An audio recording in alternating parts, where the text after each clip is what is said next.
Student, उसको homework दिया जाता है और जब वो बच्चा इन केस करके नहीं लाया होगा तो उसको वो जो टीचर है वो उसकी पिटाई या उसको क्या है कि आपका डरा रही धमका रही मारने के लिए जब उसको जाती है तो वो उसके एक दो थप्पड़ तो लगा देती है। उसके बाद स्लैप करने के बाद में वो उसका कॉलर पकड़ के जब खींचती है तो बच्चा अचानक से फेंटेड होकर गिर पड़ता है और वो उस टीचर के ऊपर गिर जाता है। उसके बाद में क्या है कि उसको जल्दबाजी में फिर ये कोशिश की जाती है कि वो होश में आए। उसके बाद में स्कूल प्रशासन उसको लेके अस्पताल भागता है, लेकिन क्या है कि वहाँ पे उसकी क्या है कि डेथ हो जाती है। इसके बाद में पेरेंट्स को इन्फॉर्म बीच में नहीं किया था। उसके बाद उनको बताया जाता है कि बच्चा खेलते टाइम में गिरा और अचानक से मतलब उसके साथ में दिक्कत हुई। उसको जब स्कूल प्रशासन अस्पताल लेके गया तो वहाँ पे उसकी मृत्यु हो गई या डेथ हो गई। इस तरीके से चीजें होती हैं। अब वहाँ पे क्या प्रोटेस्ट चल रही है। तो अब हम सबसे पहले आज हम बात करेंगे स्कूल्स। आज के टाइम में मतलब बेसिकली एजुकेशन सिस्टम क्या हो गया है और एजुकेशन सिस्टम क्या होना चाहिए और किस तरीके से हमारा पुराना एजुकेशन सिस्टम रहा है। देखिए, अगर हम पुराने प्राचीन काल की बात करें, जैसे क्या होता था कि गुरु परंपरा होती थी, उसमें चाहे कोई राजा हो चाहे कोई रंक हो, किसी भी तरीके का व्यक्ति हो, अगर उसको शिक्षा लेनी है तो उसको क्या है कि आश्रम्स में सभी लोगों के बीच में रहना पड़ता था। आपका मतलब आपको नॉर्मल तरीके से भिक्षा मांगनी होती थी और आपको पढ़ाया जाता था। आपको क्या अस्त्रों शस्त्रों की शिक्षा बोलते हैं, फॉरेन अफेयर्स, उस तरीके की शिक्षा, मतलब हर तरीके की जो शिक्षा होती थी वो गुरुकुल्स में दी जाती थी। वहीं पे उनका परमानेंट निवास होता था, वहीं पे लोग रहते थे, वहीं पे स्टूडेंट रहते थे। मेन फोकस होता था उनको सिखाना। अब हम बात करें आज के टाइम में क्या हो गया। आज के टाइम में मेंटेलिटी स्कूलों की हो गई है सबसे पहले तो कि बच्चों से कि सबसे अच्छा स्कूल कौन सा है, अगर हम बात करें तो जिसकी फीस सबसे ज्यादा है। दूसरा, स्कूल की रिस्पॉन्सिबिलिटी क्या है, जो सबसे ज्यादा होमवर्क दे दे।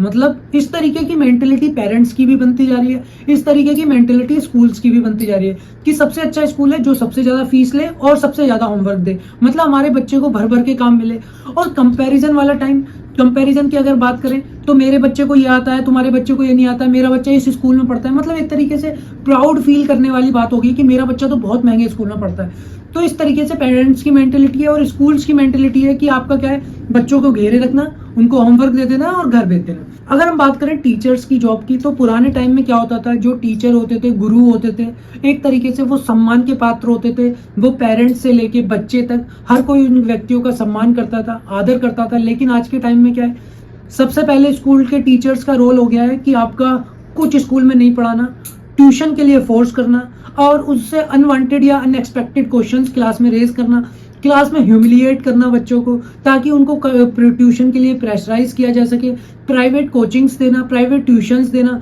लेकिन क्या हम बात करें कि ये चीजें जो इस तरीके से हो रही हैं स्कूल्स में, क्या इसको स्कूल प्रशासन इसको प्रमोट नहीं कर रहा? बिल्कुल प्रमोट करता है। देखिए, आज के टाइम में क्या है, अब हम बात करें स्कूल्स में बच्चों से हायर फीस लेना, लेकिन टीचर्स की सैलरी वो काफी मिनिमम रखना, इस तरीके से ताकि वो ट्यूशन पढ़ाने के लिए मजबूर हो। और इसके अलावा कुछ टीचर्स की हैबिट भी इस तरीके से बन गई है कि वो प्राइवेट कोचिंग्स या प्राइवेट टीचिंग्स में आपका क्या है कि वहीं से आपका अर्निंग करना चाहते हैं। अगर हम बात करें कि मतलब आज के टाइम में इस तरीके से स्कूलों की मेंटेलिटी, टीचर्स की मेंटेलिटी होती जा रही है। लेकिन क्या है, अगर हम बात करें कि भाई स्कूल्स का रोल क्या होना चाहिए, स्कूल्स का रोल होना, सबसे पहले देखिए स्कूल जो एक इस तरीके की संस्था है जिसका काम, जो ऑब्जेक्टिव है वो प्रॉफिट मेकिंग नहीं होना चाहिए। जो कि आज के टाइम में जो स्कूल ऑर्गेनाइजेशंस है या इस तरीके की जो स्कूल्स को चला रहे हैं, वो उनका क्या प्राइमरी मोटिव होता जा रहा है। आप देखेंगे कि जो स्कूल्स, जो होल्डर्स मिलेंगे, मैक्सिमम जो ओनर्स मिलेंगे, पॉलिटिशियंस मिलेंगे, बिजनेसमैन मिलेंगे, उनका काम है कि उसका क्या है कि प्रॉफिट मेकिंग करना, सिर्फ और सिर्फ प्रॉफिट मेकिंग। किसी भी तरीके के स्टूडेंट्स का फ्यूचर,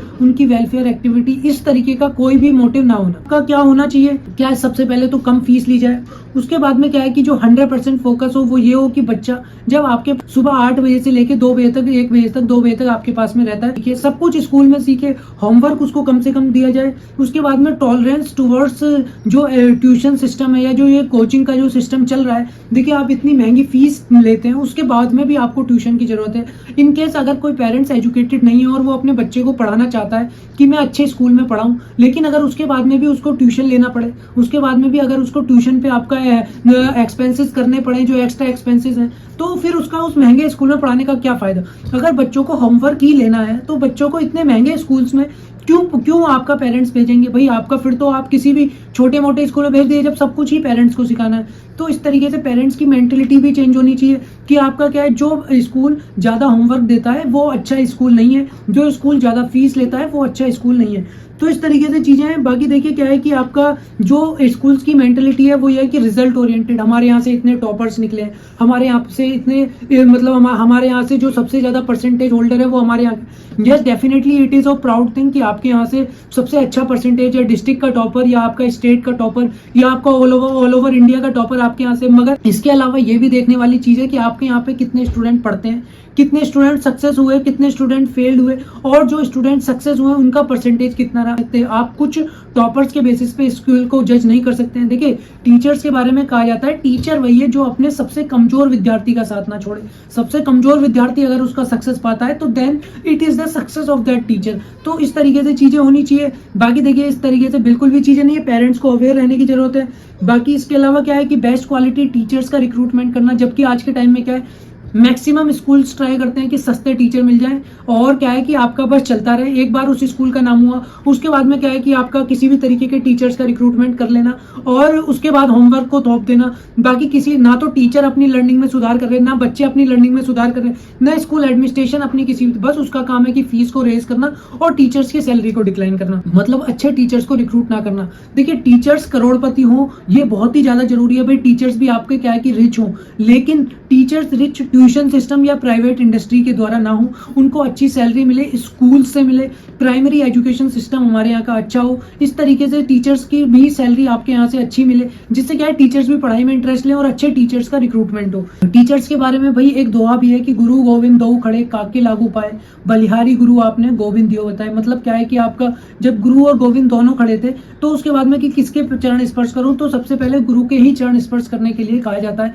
तो इस तरीके से टीचर्स का हमारे जो हमारी भारतीय संस्कृति है उसमें टीचर्स का स्थान एक बहुत ही ऊंचा रखा गया है। लेकिन इस तरीके से चीजें होती है कि भाई बच्चे को सिर्फ होमवर्क दे देना, बच्चे को पीटना मारना पीटना। देखिए क्या है कि आज के टाइम में सबसे पहले तो किसी भी बच्चे को मारना पीटना क्राइम है, किसी टीचर को हक नहीं है कि वो उसको मारे पीटे। बच्चे को प्यार से समझाएं, बच्चों को किसी भी तरीके से इंगेज करके इंगेजिंग एक्टिविटीज के थ्रू उसको लर्निंग कराएं, इसीलिए हेफ्टी फीस ली जाती है। लेकिन क्या है कि अगर इस तरीके का माइंडसेट होता है पेरेंट्स का टीचर्स का, देखिए अभी क्या है कि आपका कुछ स्कूल्स महंगी फीस लेते हैं और इतना ज्यादा होमवर्क दे देते हैं, तो पेरेंट्स को भी इसके खिलाफ आवाज उठानी चाहिए, पीटीएम में आवाज उठानी चाहिए। अगर इस तरीके की चीजें कंटिन्यूस होती हैं आप उसको क्या है अपर लेवल पे उसकी रिपोर्टिंग करें। आपको क्या है कि आपका हायर अथॉरिटीज से उसकी कंप्लेन करें, ना आपका गवर्नमेंट अथॉरिटीज से उसकी कंप्लेन करें, और सबसे पहले आप स्कूल प्रशासन में उसकी कंप्लेन करें।